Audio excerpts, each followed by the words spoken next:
High ratings TV. This is either the beginning of the video or a test, because on the new MacBook Air, I can't figure out how to take videos from my camera and put it on here. And my old MacBook Pro, my mom's FaceTiming me. Hey, Mom. You watching this game or what? Mom, I don't have cable. I have. You know that I don't watch games. Obviously, I didn't remember that, or I wouldn't be rubbing it in. So what are you doing? I just started filming a YouTube video about one of the Joe Malone fragrances I just got. Well, you're back to smelling things and all that. I'm back to being in love with smells, yes. All right, well, I'll let you get back to it, but you look very handsome right now. You should smell me. It's unreal. Oh. Well, you can maybe tell Dad about that. Dad hasn't bathed yet today. I haven't bathed in 48 hours at least, but this cologne is kicking ass. Alright, well that's good, honey. And I'm really glad you want to go for Super Bowl. It's something really fun to look forward to. Yes, it is. I love you, and it was excellent seeing you. You too, honey. And you give my girl a big hug for me and tell her I miss her, okay? I will. Alright, good luck with your Mwah. dad. See you soon. Okay, baby. Bye-bye.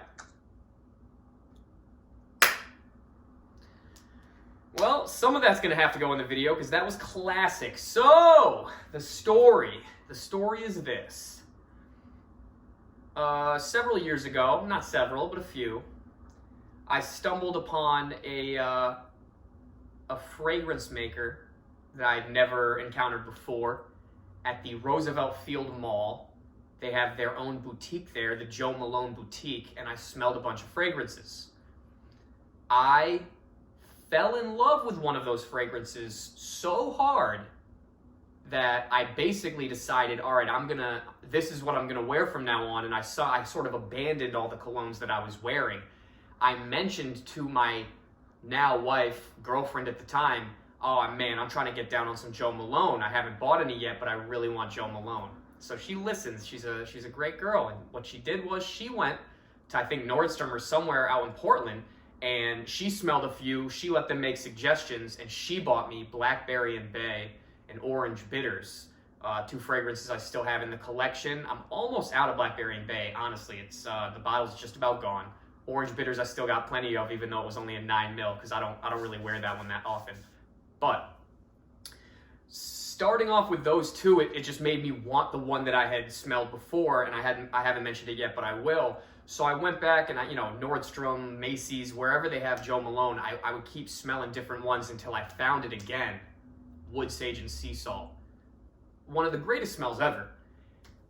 Literally, I could smell it all day, every day, probably not get sick of it. So I finally mentioned to Eam, hey, this is the one I want. She bought it for me for Christmas. That was Christmas, not last year, but the year before, I want to say. I think 2019, maybe?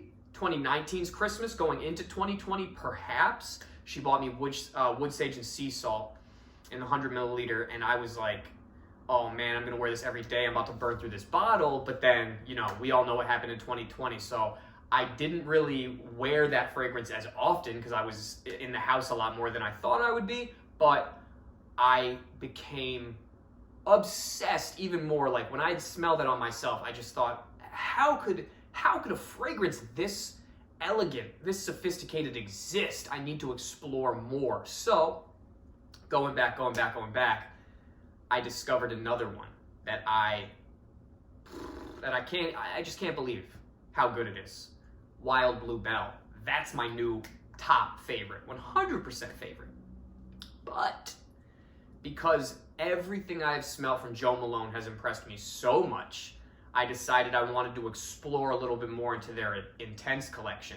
The ones that come in the black bottles cost a little bit more, and allegedly they last longer, they smell stronger, this, that, and the third. They really impressed me, so I wanted to just go ahead and do a little review on one of them. I went yesterday back to the Roosevelt Field. Joe Malone Boutique was held by Amanda. She was incredible. And she went back and she checked. She didn't think they had any more in stock. Luckily, they did the 5-pack, so you can kind of sample a few different scents from the Intense collection. And I got home yesterday. I put on some of that Velvet Roses and Oud. I'm almost positive that's the name. And it's just a whole new experience, a whole new sensation. It's a smell and it's a mood and it's a feeling all in one. It's just this comfortable like warmth and exuberance coming off of you. And I didn't want to get ahead of myself, but today I had to go see a friend briefly, and I just thought, oh, let me just try one more of these. I'm currently wearing Myrrh and Tonka, and that's what we're going to talk about today.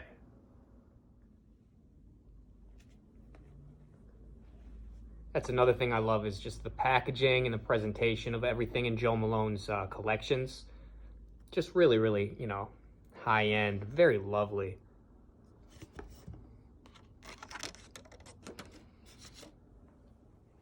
So here you can see the 5 different fragrances on deck.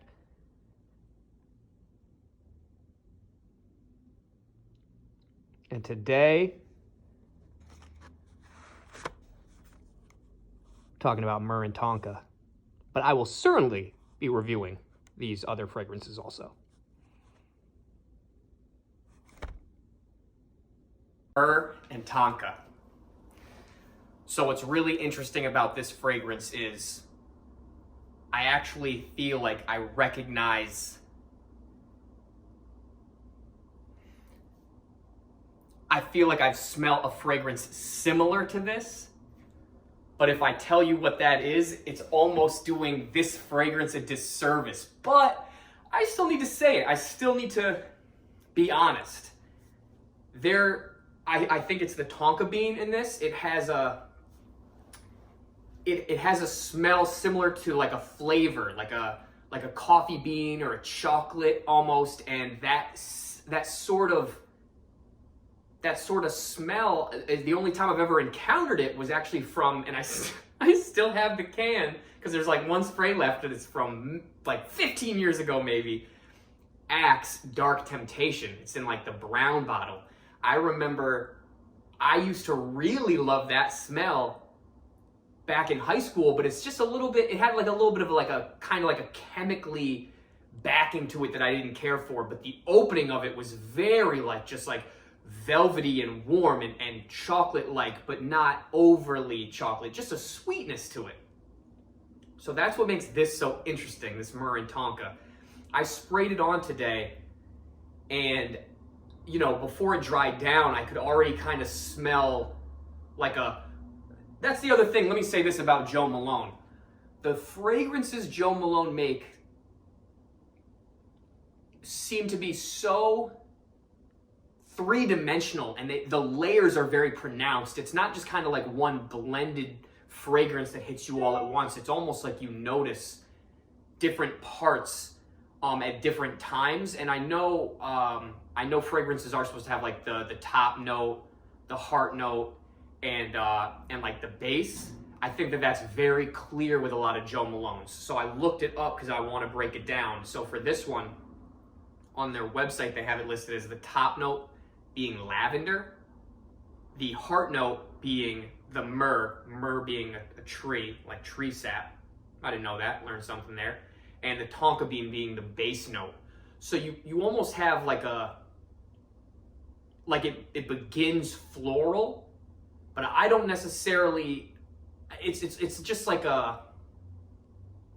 it's like a soft sweetness, but really, really way more of the Tonka comes through to kind of set this creamy, like beany, luxurious smell. And then I would say like the myrrh, I'm not familiar with like the isolated smell of myrrh. I don't know how that would smell, but I guess being that it's listed as like a tree sap, it kind of has more of like a woody, pungent sort of smell to it. And that would make sense why this is listed under one of their woody fragrances. But throughout, when I was walking to my friends and walking back, just the layers of the fragrance really unfolded, and it's just it is levels above, an Axe can fragrance. That's why I didn't even want to bring that up, but it's just sort of like that same sort of chocolatiness, that same sort of sweetness. But whereas that, again, it smells very synthetic, and it's very like one-dimensional. This smell, that's just one of its dimensions. It's very, it's like layered, and it really has sort of a, like a transitioning effect. I could still smell, I sprayed this, what time is it now? Okay, it's 5:17 p.m. right now, give or take a few minutes. I put this on before noon, and when I go like this, oh, I still get a nice blast of it. And I've been putting cologne onto my clothes when I wear it a lot, so it'll be like I get dressed and then I apply cologne. But today, before I even got dressed, I had sort of made up my mind. Myrrh and Tonka was what I was gonna wear today, what I was hoping to review on the channel, High Ratings TV. So I bare-chested it, 2 sprays, and then I got dressed. And it's just really, really settled nicely on my skin. I know that at times when you're smelling something for a long period of time, you just kind of stop smelling it. Like you sort of acclimate to the smell and it doesn't seem as pronounced to you anymore. So I feel like if someone else, if I were to walk by them right now, would definitely still have like a strong sense of this smell. But for me right now, I can still definitely sense it on myself. And it is just, you know, everyone when I shop for the Joe Malone stuff says, oh, you know, the intenses are really good to layer. I have no idea what I would layer this with, because the fragrances that I tend to lean towards really enjoying are like the light florals, or sometimes the fruitier ones. And I just don't necessarily know if this would layer well with those. This might be great with wood sage and sea salt, with the two being woody, or maybe that would contradict each other. I'm gonna explore and I'm gonna figure out more. But yeah, I'll also be following up with these other fragrances to review them. I'll read the others. So we got Jasmine Sambac, and Marigold, don't know that word. Velvet Rose and Oud, that's what I wore yesterday. Unbelievable. We'll talk more about that later. Then you got Dark Amber and Ginger Lily. I've heard phenomenal reviews about that one on some of the YouTube channels that I've been looking at. Labels for Lunch, Jeremy Fragrance. You guys are amazing, just to name a few. I never realized so many people talked about fragrances on YouTube. All of you inspire me. I've learned a lot from watching your channels. And even people I haven't mentioned, like there's some really, really good content out there. One guy, I forget his, like everything I recently learned was right off this dude's channel. I can't remember his name, but he's really, really smart dude. I'll follow up with that. Myrrh and Tonka, the one we've been talking about today. And then you have Vetiver and Golden Vanilla. This one, before I committed to this purchase, Amanda actually let me smell all 5 of these just to make sure, because I was also contemplating getting a 5-pack of just the standard colognes. Even though I have 2 already that it would have included, it had 3 that I've never tried before. English Pear and Freesia being one of them, which I did smell, and I actually think I need to buy that now too. I'm in love with it. But when I smelled all 5 of these, I remember the last one she handed it to me said, oh, this one, something golden vanilla. I was like, I'm not really sure if I'm gonna like that. Online, it's actually listed as notes of vanilla bourbon. And so the vanilla factor is not very strong. And when I sampled this, when I smelled the sample of this in store, it was beautiful. But I've yet to actually spray it on myself from this bottle. So we'll see. But you know, it's been a long time since I hit the High Ratings TV channel up with a video, and I just wanted to say I'm sorry for that, y'all. I've been moving around, I got married, I've been doing some things, but I think it's time to get back to this, because I really am feeling my passion for fragrances kind of grow and become stronger now more than ever. And you know, I let those sort of feelings, you know, I let those feelings kind of come into me organically. I don't really force interests. They just come to me and I follow them. So, you know, thank you for coming along with me for this journey. I know a lot of my fragrances and smells in the past that I reviewed have been a little bit more random and not actually like a cologne or a perfume. But when I first started this channel and thought, yo, I'm gonna review smells, I remember thinking like, oh, colognes and perfumes is probably where that's gonna lead, because I've always really enjoyed colognes and different, wearing different fragrances. So, here we are now, 2021, January. I love you all. Thank you for watching. High ratings.